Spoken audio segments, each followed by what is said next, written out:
Good morning and welcome to this morning's reflection.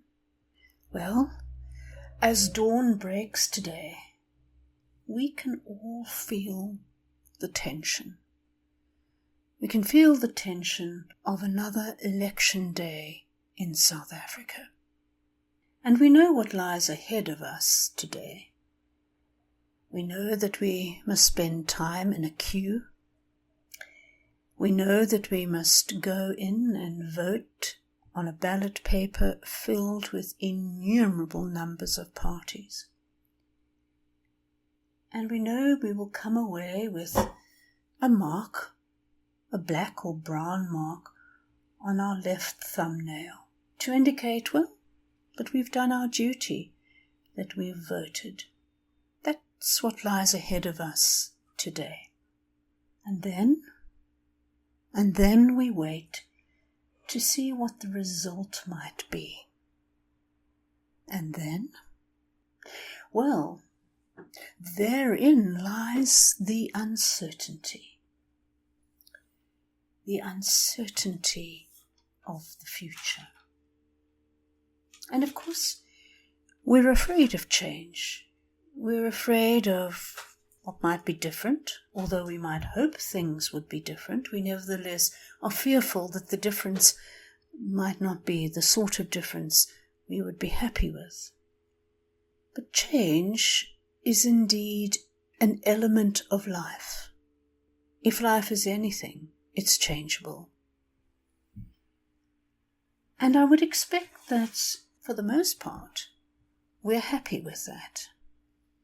If you recall 1994, which was a moment of profound change and wild uncertainty in this country, and yet we are glad of that change.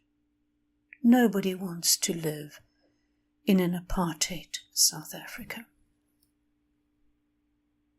And so the one thing we can be sure of is that life is uncertain and that our circumstances change.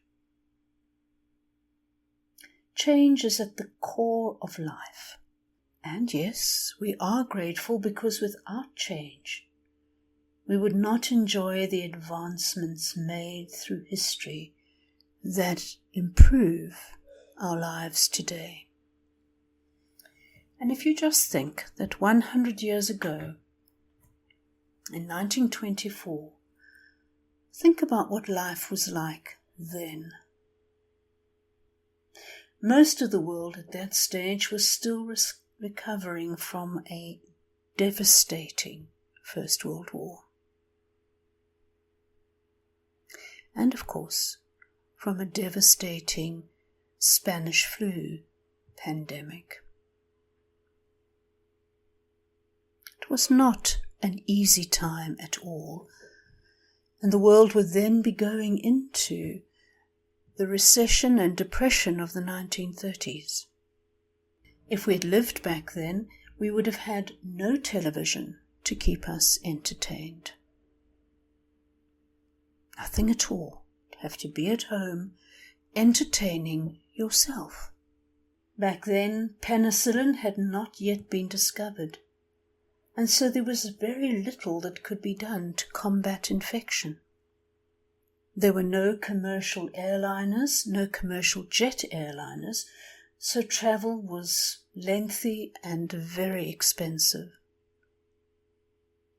There was no polio vaccine, and so children were exposed to this horrific and devastating disease.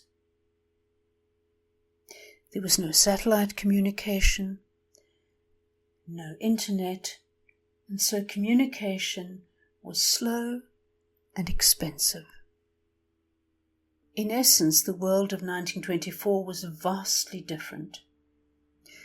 And you may think that it was better. But you just try to live one day of your life without electronic media, without the internet, without the type of transport that we are accustomed to, without antibiotics and effective vaccines. You You try and live without those things, and you would not be happy. So change is fundamental to life. But some things don't change. Some things remain absolutely certain. What is it that we can be utterly sure of? We can be sure of God's love.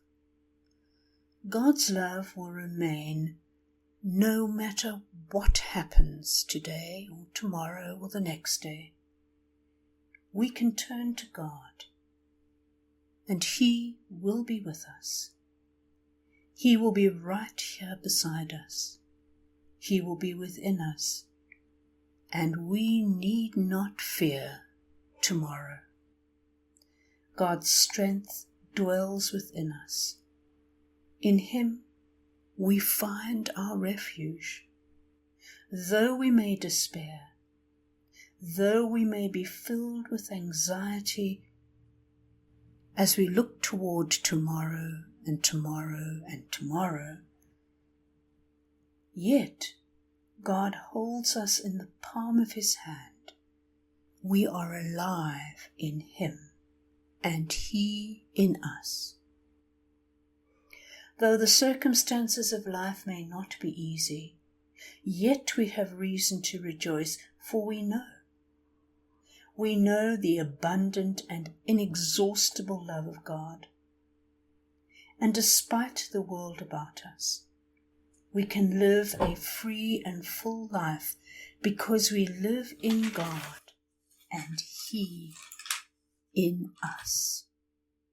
And because we live in God, we grow in contentment, knowing that our real needs are supplied. We have so much more than we need. But we know God will supply our real needs. Fear not, it will be well with your soul. Because we live in God and He in us, we will find ourselves at ease, content to be who we were created to be. As the world around us seems to tear itself apart, as it peddles malicious lies and dirty gossip, as it disregards the poor and gloats over the misfortune of others, we remain steadfast in the face of God's love. And so today, as you go to cast your vote, and as you wait for the election results, remember this: change is certain.